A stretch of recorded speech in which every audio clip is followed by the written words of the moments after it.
comment ça va aujourd'hui là ou quoi là? Ça va ou pas? Comme vous pouvez l'entendre, je suis malade. Je suis littéralement passée par 40 000 étapes de la maladie. J'ai fait une grippe, une sinusite, une laryngite. Maintenant j'ai des migraines. Vraiment j'en ai trop marre, ça me saoule, j'ai envie que ça s'arrête. Mais on n'est pas du tout là pour parler de ça. On est réunis aujourd'hui pour parler de ce qu'il faut savoir avant d'entrer en médecine. Vraiment les trucs primordiaux, les trucs que je ne savais pas et qu'il faut savoir. Si on ne les sait pas, on ne va pas en médecine d'une manière éclairée, avec une vision éclairée entre guillemets de ce qui peut potentiellement nous arriver. Et c'est quand même globalement emmerdant d'aller quelque part ou d'aller faire des études en n'ayant pas conscience de tout ce que ça peut impliquer. C'est quand même chiant, c'est relou. Alors, ni une ni deux, on est parti. Ici MedStudy et vous allez écouter le podcast Ce qu'il faut savoir avant d'entrer en médecine. Let's go!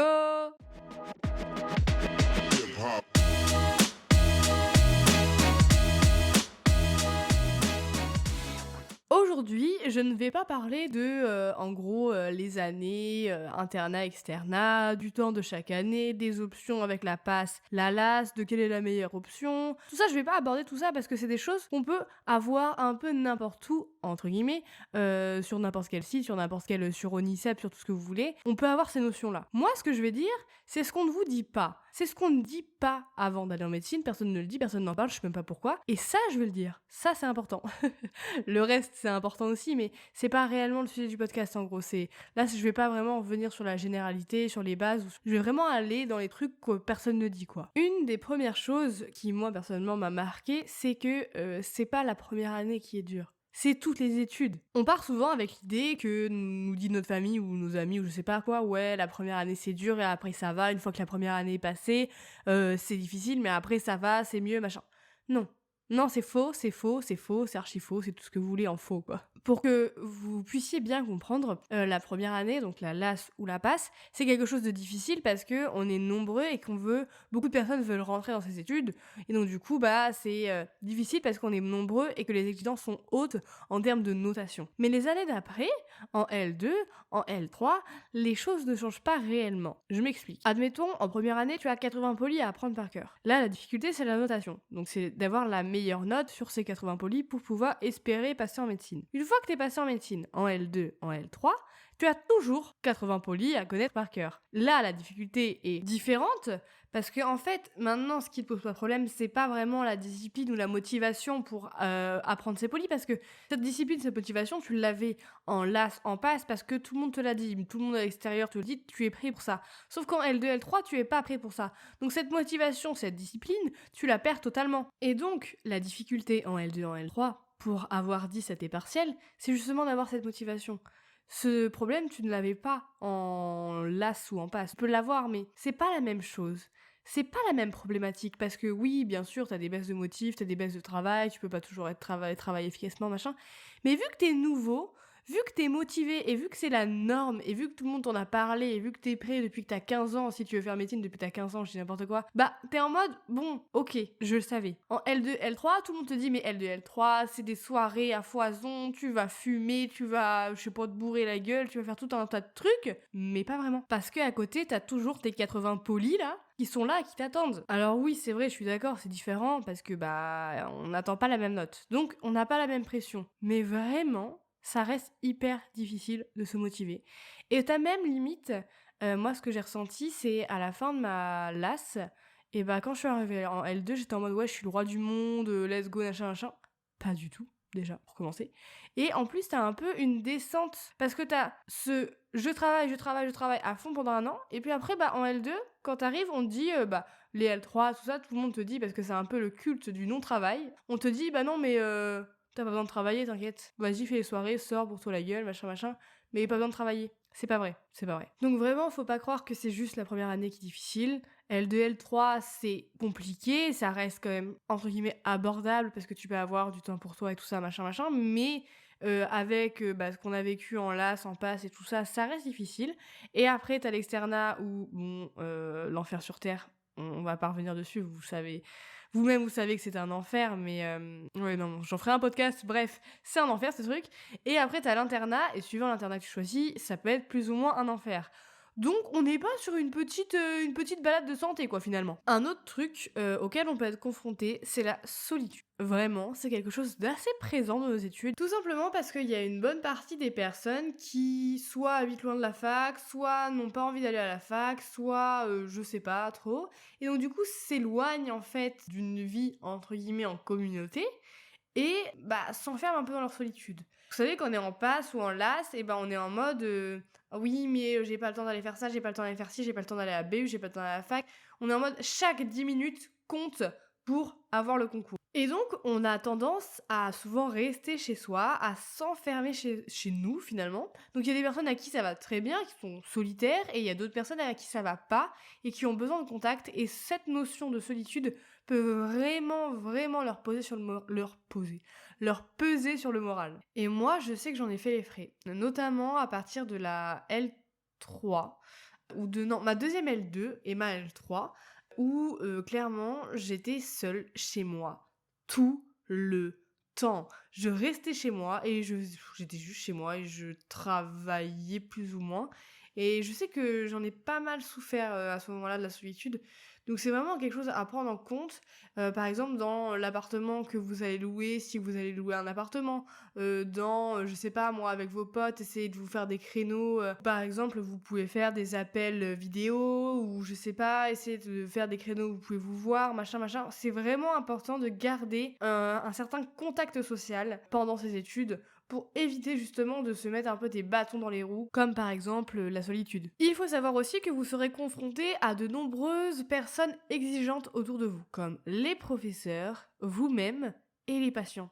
Parce que oui, à partir du moment où vous serez externe, vous verrez des patients, même avant, et ces patients, ils attendent quelque chose de vous. Sauf que le problème, c'est qu'on peut pas toujours leur donner une réponse ou leur donner de l'aide, leur apporter de l'aide. Pourquoi ? Bah parce que nous, on est là pour apprendre et on connaît pas la réponse à toutes leurs questions, de un, et on n'a pas de pouvoir c'est pas vraiment des pouvoirs, c'est pas le bon terme, mais on n'a pas de responsabilité propre. Donc on peut pas réellement endosser quelque chose. Je sais pas si vous comprenez ce que je veux dire. Mais par exemple, le patient qui vous pose des questions parce qu'il a un diabète et que vous savez pas lui répondre, ou que vous allez lui dire bah je vais vous orienter vers le médecin, machin machin, ça peut l'agacer.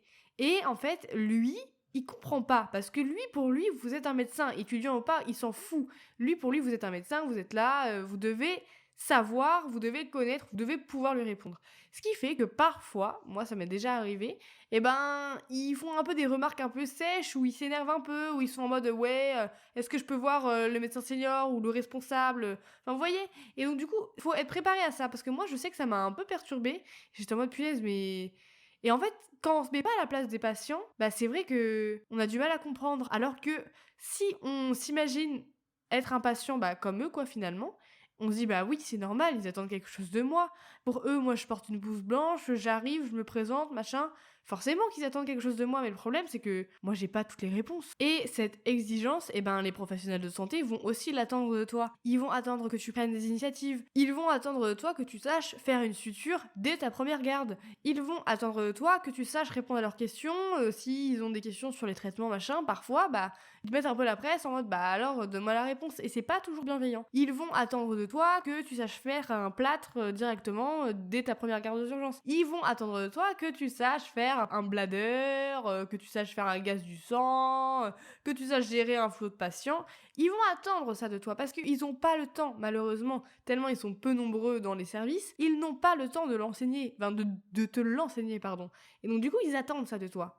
Et ça te met aussi une pression. Et il faut le savoir, on a des attentes. Quand on arrive en médecine, les gens vont avoir des attentes envers toi. Et donc, en découle le fait que tu vas toujours vouloir essayer de bien faire. Enfin, au début, en tout cas, je pense. Enfin, je sais pas, peut-être pas toujours, mais...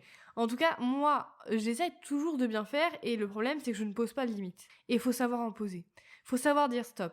Quand tu rentres dans ces études, il faut vraiment savoir dire stop. Vraiment. Au cours, aux professionnels de santé qui te parlent mal, à tes potes qui ne comprennent pas pourquoi tu travailles tout le temps et pourquoi tu sors peu, à ta famille qui ne comprend pas pourquoi après la première année tu continues de travailler, machin et machin. Faut savoir mettre des limites. Et ça, personne nous dit écoute, écoute, quand tu vas en médecine, il va falloir que tu saches mettre tes limites. Non, personne nous dit. On nous dit juste, alors, il y a la passe, il y a la lasse, prends la meilleure passe et voilà, débrouille-toi.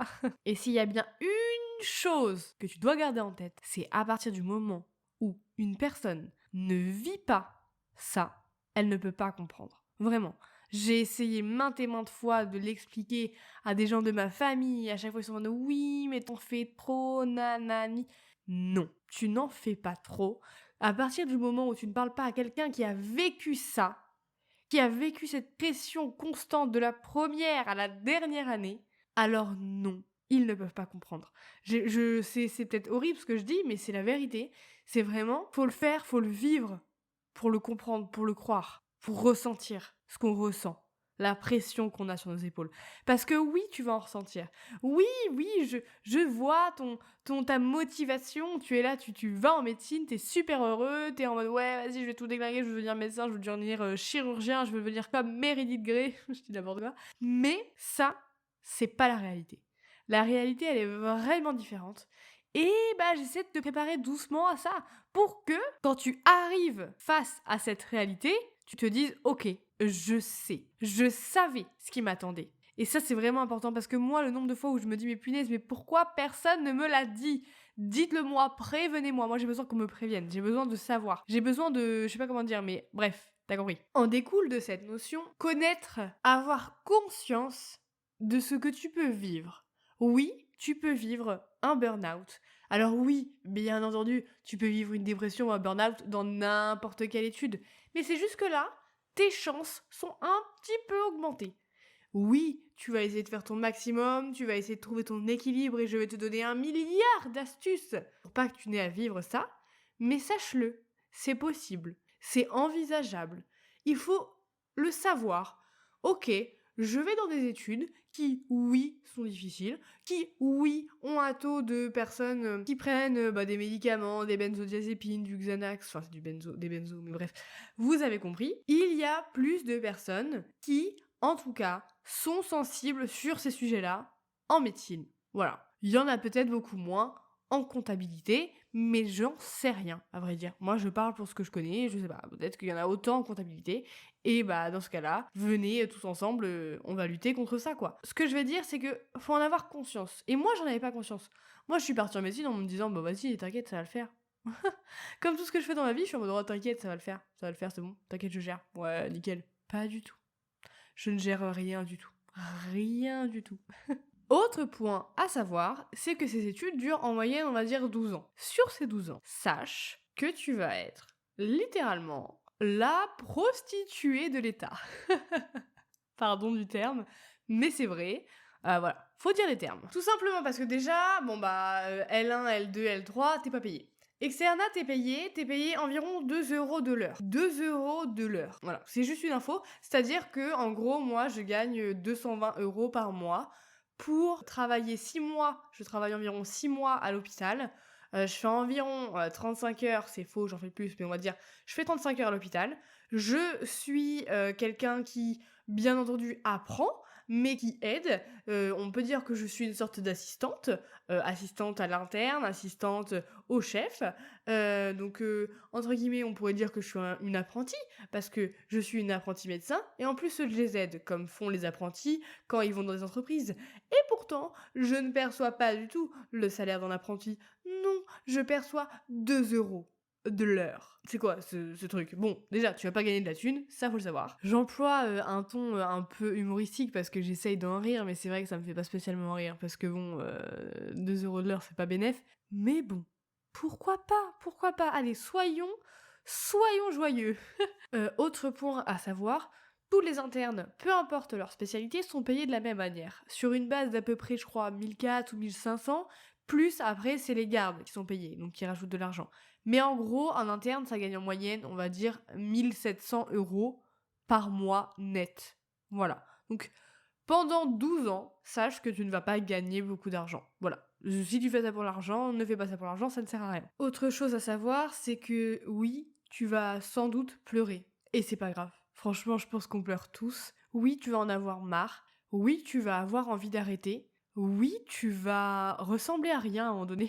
Tu vas te lever, tu vas te mettre en gauche, tu auras les cheveux gras et ça va te saouler. Oui, tout ça c'est vrai. Et faut le savoir. Faut savoir qu'avant de rentrer en médecine, t'auras des moments où tu seras vraiment, vraiment, vraiment dans le mal et des moments où ça ira mieux. Et tu vas me dire, c'est un peu comme partout. C'est vrai. Mais je sais pas. Je trouve ça important de le dire. Parce que des fois, on l'oublie. Donc, voilà. Non, tu ne verras pas des choses incroyables dès le début. Vraiment. Le début, tu vas apprendre le fonctionnement des rayons X, de la mitochondrie, et ça va pas être palpitant. Tu vas avoir quelques notions de génétique, et non, tu n'iras pas forcément découper, enfin, comment on pourrait dire, comment on dit de terme médical? J'ai envie de dire découper, mais c'est pas vraiment découper, mais vous savez, quand on fait les autopsies, quand on regarde les cerveaux et tout ça, non, tu vas pas faire ça directement. Et peut-être si tu le fais une fois, franchement, c'est bien, parce que moi, j'ai jamais vu d'autopsie, par exemple. Oui, tu vas apprendre à suturer, mais ça va peut-être être 1 ou 2 heures, tu vas apprendre à faire un plâtre et c'est tout. Tu vas rien voir de dingue au début de ton stage, pas de ton stage, de tes études, tu verras rien de dingue. Et même après, et il faut savoir aussi que les stages que tu feras pendant ton externat, parce que quand on est externe, on fait des stages, tu vas pas forcément tous les choisir comme tu voudrais les choisir. Parce que tu vas être classé en fonction d'un certain nombre de points qui sont plus ou moins faits au hasard. Enfin, en tout cas, dans ma fac, c'est fait au hasard. Et en fonction du classement que tu as, tu peux choisir tel ou tel stage. Donc oui, tu iras dans des stages que tu n'aimeras pas. Et malheureusement, tu seras obligé d'y aller parce que faut que tu valides ta maquette et il faut machin, il faut bidule.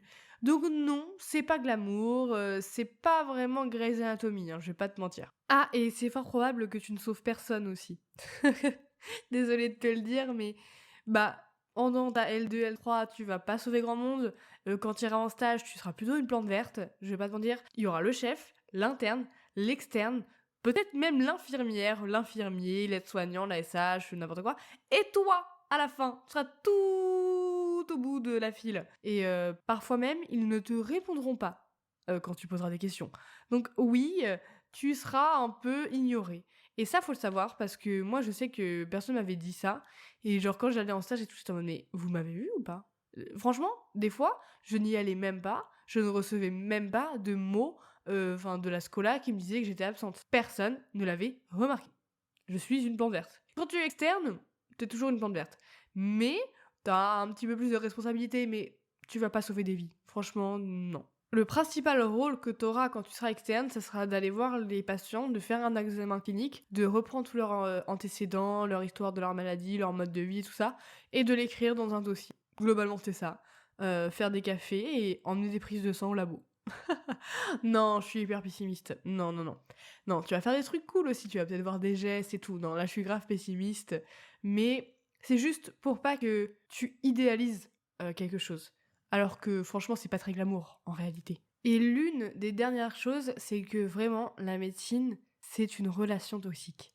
T'as envie d'y aller, et en même temps, tu refuses d'y aller, parce qu'une fois que t'es dedans, et que t'as compris quel était son fonctionnement, t'as du mal à l'accepter.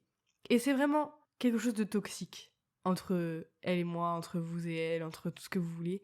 C'est toxique. Et je trouve ça vraiment important d'en avoir confiance. Confiance, bien sûr. Conscience. Parce que, une fois que t'y es, t'y es. Et c'est vraiment difficile d'en sortir. Faut avoir du courage pour dire non. Je veux plus faire ça. Je veux sortir de médecine. Je veux arrêter médecine. Y aller, c'est pas si compliqué. Faut juste mettre un truc sur Parcoursup et t'y vas. Et une fois que t'y es, t'y es. Mais si tu veux en ressortir, le chemin est beaucoup plus dur. Faudra faire un travail sur toi et tout ça et tout ça.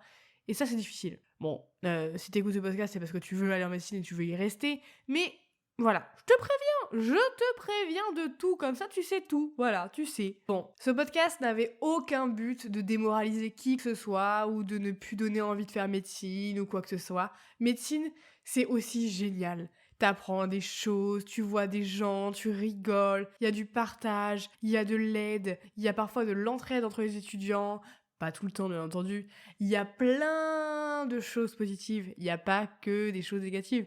Mais moi, là, le but de podcast, c'était justement de vous dire ce que potentiellement vous pourriez vivre, alors que personne n'allait vous le dire. Donc moi je vous le dis. Mais oui, médecine c'est aussi plein de choses cool, faut pas croire non plus. Si je peux te donner 2-3 petits conseils avant de terminer ce podcast, c'est vraiment avant d'aller en médecine, apprends à te connaître. Apprends à connaître ta méthode. Apprends à savoir si t'es quelqu'un qui travaille du matin, du soir, le midi, je sais pas quand. Apprends à poser tes limites. Apprends à savoir qui tu es. Profite de tes vacances. Profite de tes moments d'insouciance. Vraiment.